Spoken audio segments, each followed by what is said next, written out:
The summer before my senior year, with 3 high school girlfriends, I secured a job at the Fullerton Resort and Eaglery in Pigeon Forge, Tennessee. We were hired as housekeepers. We turned over the beds and the linens. We wiped down surfaces, mopped tile floors and walls, and got unflushed shit piles to finally flush down the toilets. The main resort building was huge, with 400 plus guest rooms. Every day, our department worked from the 5th floor through to the 12th. It was a constant cycle of stocking our service carts, cleaning, trash bag management, and guessing were people still in their rooms or not, despite how many knocks we had at the door. Occasionally, we were interrupted by a surprise, and not of a happy kind, such as the time I felt a drip on the back of my neck, only to see a load of vomit falling onto me from the ceiling. To get to the Fullerton, we city employees were provided company bus transport. We'd gather at dawn at the North Knoxville Kmart parking lot. The quiet AM journey would wend down Highway 441, increasingly deep into the foothills of the majestic Smoky Mountains. Of course, dense as the fog was that time of day, you couldn't see a damn thing. After several weeks in housekeeping, I was starting to figure a few things out about hospitality operations. There was an entire part of the kitchen enterprise assigned to just one thing: baked goods. I was determined to find a way in to the pastry shop for 2 reasons. 1, it paid an extra $1.50 an hour. And 2, you didn't have to touch nothing gross. I was the oldest child. From what I heard, I learned to walk pulling on my mama's apron strings. She was always in the kitchen, and so was I. As soon as I was able, she had me making dough, cakes, bread, biscuits. Long as mama had flour, sugar, salt, eggs, something good was possible. All of this was what I said when I snuck down to see Ida, the bake shop chef. I told her I'd seen the announcement posted in the break room that the bake shop was hiring. She asked how soon could I start. I said I'll ask my boss. 2 days later, I was wearing a traditional chef's uniform with that white double-breasted jacket, white hat, and pants in a black and white houndstooth pattern. I should have paid more attention to what Ida had been making in the bake shop. It wasn't so much Southern classics from the oven as it was boulangerie, patisserie, baguette, croissant. These were not words I knew before working for Ida. We reviewed books, notebooks, pictures, other typed instructions. Eventually, I was proficient as a pastry sous chef. As the many hours went by and turned into days, I realized I did have a question for Ida. Ida, y'all got every kind of fancy dessert and savory thing I've ever seen, but I don't see no cinnamon bread. Ida looked confused, then uninterested. I said, well, let me make you some. The short version of that story goes like this. My cinnamon bread, with its lemon essence glaze and tight, spice-loaded no-gap swirl, was soon commissioned to be made daily for the entire resort. It seemed like overnight, but I was constantly making and baking cinnamon bread. By July 4th weekend, this recipe of mine was announced as the successor to the venerated Fullerton Beak sugar cookie. The new bread was served as round slices, 2-inch in diameter, 1/2 inch tall, with a daub of my special glaze, emblematic of an eagle in flight.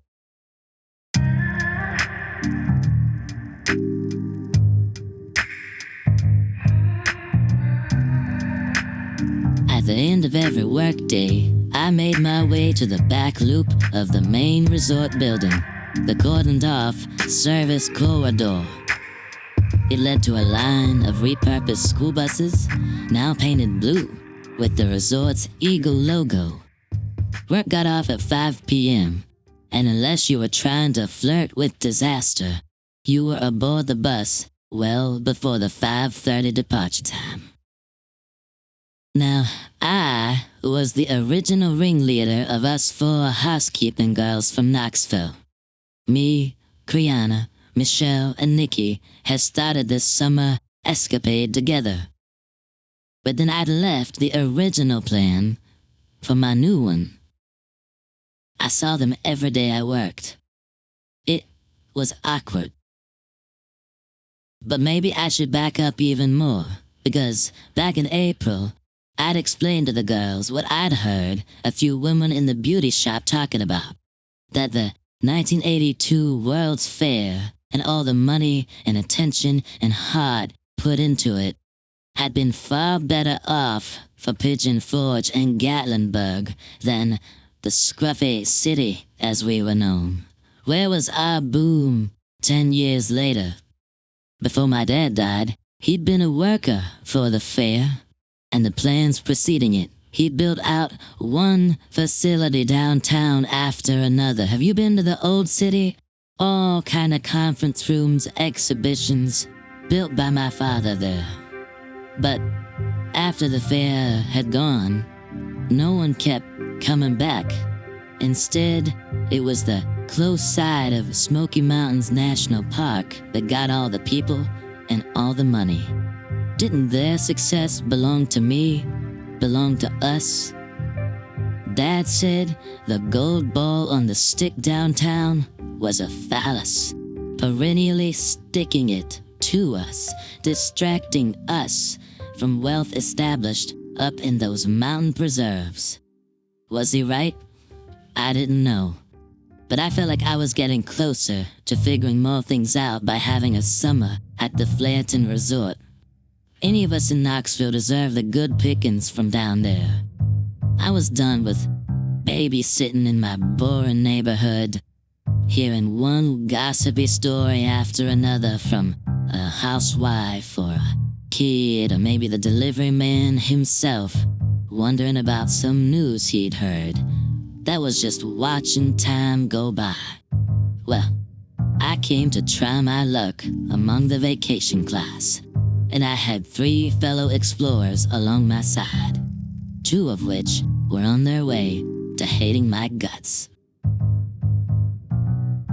Kriana flat out pleaded with me to hire her in the bakery, said she hated stripping those linens, making up beds, and vacuuming floors with mostly broken vacuums. I said I would see if the bake shop might be able to do that, but that decision wasn't up to me. For Michelle's birthday, I made her up a personal cake. It had her favorite, coconut icing. I later presented the little box, all fancy-like, with the hotel insignia.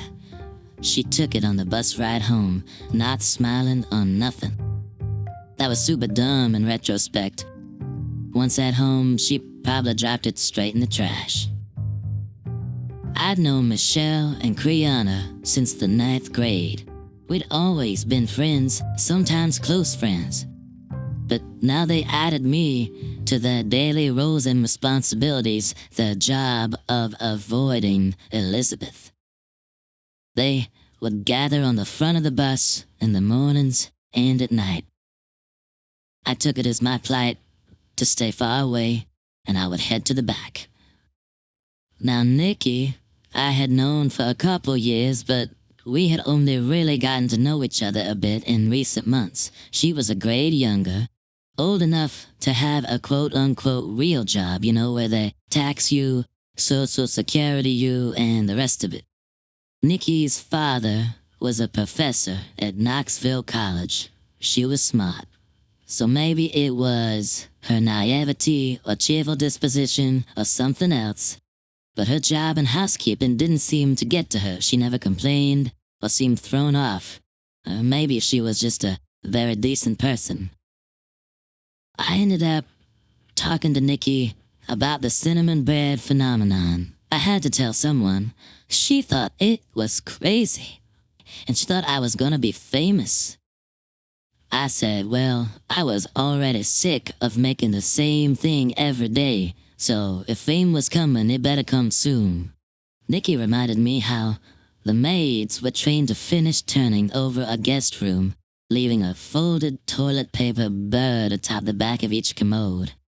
I said, oh yeah, I remember that. I was never any good at making those. It was harder than it needed to be, and a waste of toilet paper. Of course, however crude the bird looked, even at its best, was supposed to resemble the resort mascot. She said she and the other girls still whispered fecal eagle, a joke I had made up. I took an odd pride that something, however weird, endured from my stunted housekeeping career. The eagle thing is just everywhere around here, I continued. Shoved at us at every opportunity, yet has anyone seen an eagle in the sky at the Flareton? You know who doesn't struggle with eagles, said Nikki, and they're just a few miles down the road? Dollywood. They got an entire eagle sanctuary there. They got animal staff that monitor a dozen eagle nests. Maybe they stole all of our eagles. I don't think so, I replied. Eagles are wild. I don't think you can trick 'em or make 'em do much of anything except be themselves.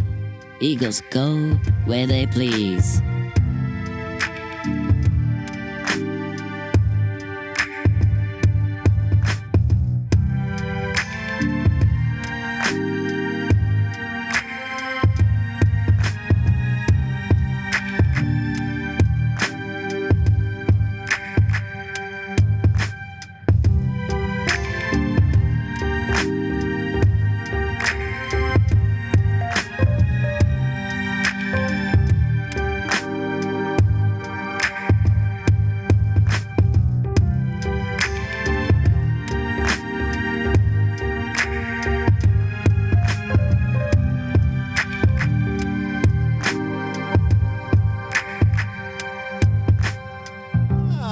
You must be Elizabeth.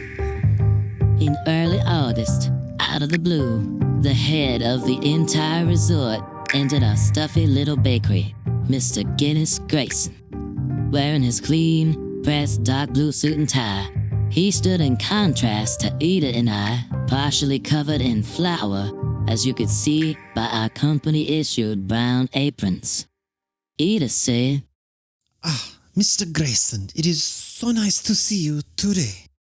Now, Mr. Grayson's salt and pepper hair was especially coiffed. His nose and chin were angular, like he'd come from another part of the world. But when Mr. Grayson spoke, there was nothing recognizable in his accent. I responded to his outstretched hand, feeling my face getting warm. Yes, sir, my name is Elizabeth Meredy. Thank you, young lady, for all you bring to your role at the Flareton. Yes, sir, I said. You're welcome. I was trying to figure out, was he about to give me an award or a promotion or an envelope full of cash? I was the one behind the cinnamon bread. Everybody knew it who knew it. But he hadn't mentioned anything about that. Well, Elizabeth and Ida, today we have a company announcement. I brought with me Bill, our resort marketing director. Mr. Grayson turned around to the person standing behind him in the crowded space. Bill, come here. Bill, tell him the great news. Well, today we're announcing Guinness Eagle Loaf, a product that will be not only served daily, resort-wide, but also beyond our premises, and regionally. The delicious cakes will be available in 24 grocery stores throughout Knoxville and East Tennessee. Select Cracker Barrels will also feature the loaf. Bill, that's just the beginning of the discussion about the Eagle Loaf. Go ahead and tell him some specifics. It's Guinness' old image emblazoned on the wing-shaped cake's wrapper. Each cake is covered in cellophane. Their individual shelf life is over 8 months from the date of manufacture. Bill, you came up with all these amazing features. Are you guys excited as I am? I'm excited. Mr. Grayson, we will do everything we can to ensure the success of Guinness Eagle Loaf. Thank God Ida was there to say something. I didn't know what to say. Our bake shop is small in number, but mighty. Oh, did I not mention we're using an outside vendor in Oak Ridge to make all the Guinness Eagle Loaf? Yeah, manufacturing is really the way to go for mass product awareness. So, you guys don't have to keep doing the cinnamon bread. That was a lot of work, I know. I see. Thank you, Mr. Grayson. Great. So I got a tea time coming up. So thank you guys again. Thank you. Mr. Grayson. One thing. What does Guinness Eagle Loaf taste like? Yeah, it is the cinnamon bread and glaze thing. Of course, we modernized it. Bill, you know all about what we did.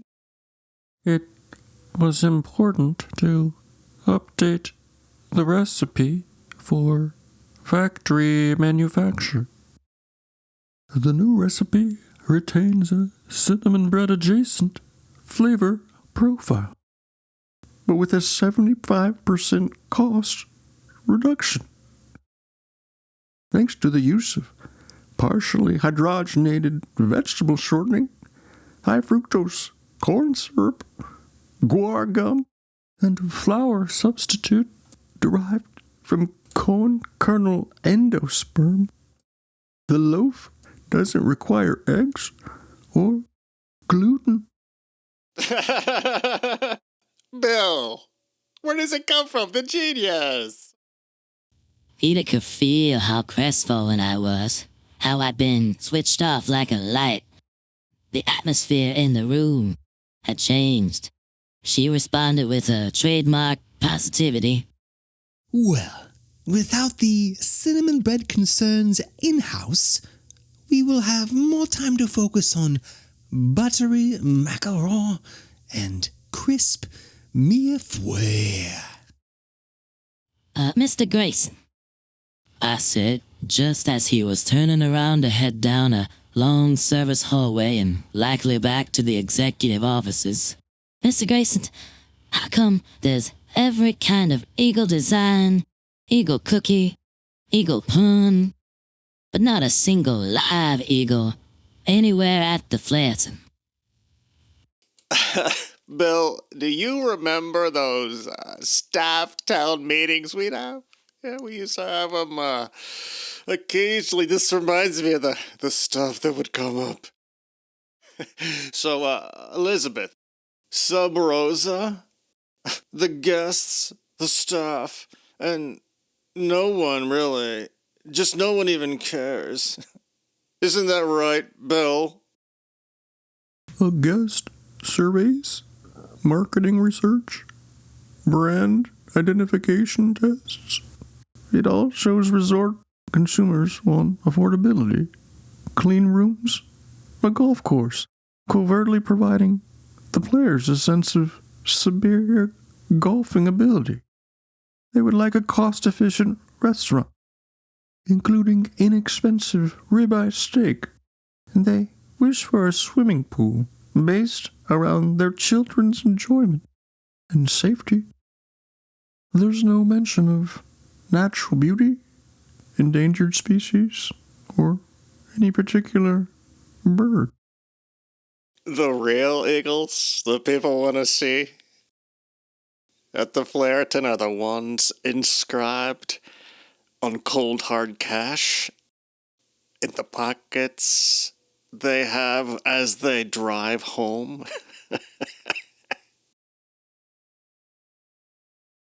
In the middle of that afternoon, the same day, a few hours after the surprise meeting with Guinness Grayson and Bill, I turned the corner coming back from a break to find Ida sitting on a stool in uncharacteristic stillness. This was odd given her usual employee of the month level busyness and low-grade obsessive productivity. I have just returned from the offices of the Human Resources. They delivered what I can only understand to be horrible news. I am no longer bakery chef. Say what? According to them, if I wish to continue as an employee of the Flareton, I must take a job as housekeeper. Nah, Ida? I just learned that earlier today, 3 housekeeping staff have quit, and resort reservations are overbooked. Simply, there is no need for patisserie. Instead, there has been a decision for all baked goods for the entire resort to come from Oak Ridge Manufacturing. That damn eagle loaf. Heck, that damn cinnamon bread. What has happened? I asked Ida, was I supposed to go to HR? What about our collegial interactions with Guinness, Grayson, and Bill? No, you do not need to go to HR or meet with anyone here, because today is your last day, Elizabeth. I was asked to communicate this to you. Oh, God. Here is a letter, theoretically, from me to you. Although, of course, I did not write a word of it. I felt the blood drain from my face. I asked Ida, so they didn't say nothing about me joining housekeeping? There is no mention of these things. It merely says many ways to thank you for your service to the Flareton, and to include your chef's clothes by self-addressed stamped box, which HR will administer to you via the U.S. mail to your home address. This is bullshit. Yes, I am heartbroken. Well, so much for a World's Fair boomtown 10 years later. I would not hate saying goodbye and getting my ass back to Knoxville. Elizabeth, in addition to the letter, here, please take from me this envelope. Without even looking at it, I could tell there was cash inside. Oh, Ida, no, I can't take this. Yes, you must. This is a gift from me. And yet it comes with 2 ideas. You could keep the money as a goodbye token as you wait for 2 weeks until senior year of high school. Of course, all babysitting is prohibited during this time. Or, and I made a phone call an hour ago, Dollywood has a zookeeper position. You would assist the chief zookeeper, making her rounds each day, including the rounds of the Eagle Sanctuary. It is a volunteer position, perfect for 2 weeks. You would have this honorarium. That day, everything that could have happened for a summer job seemed like it did. I was dizzy, angry, nauseous, and a tiny bit happy, all at once, as I sat there with Ida. My brain felt untrustworthy, or maybe even malfunctioning, between moments of clarity. Because I wasn't confused for a second with Ida's offer. Of course, I knew what I'd be choosing. I said to her, Ida, do you actually think I will take another job where I clean shit out of a creature's living space? Oh dear, I did not think of it this way. It was not my intention to offend. Because as long as it's not human poo or bodily fluids, this Dollywood thing sounds amazing. Did you give me a phone number? It is written on the paper-clipped Dollywood business card attached to the cash. Most wonderful. I had an impression you would choose this opportunity. And also a chance to experience something particularly free, particularly open.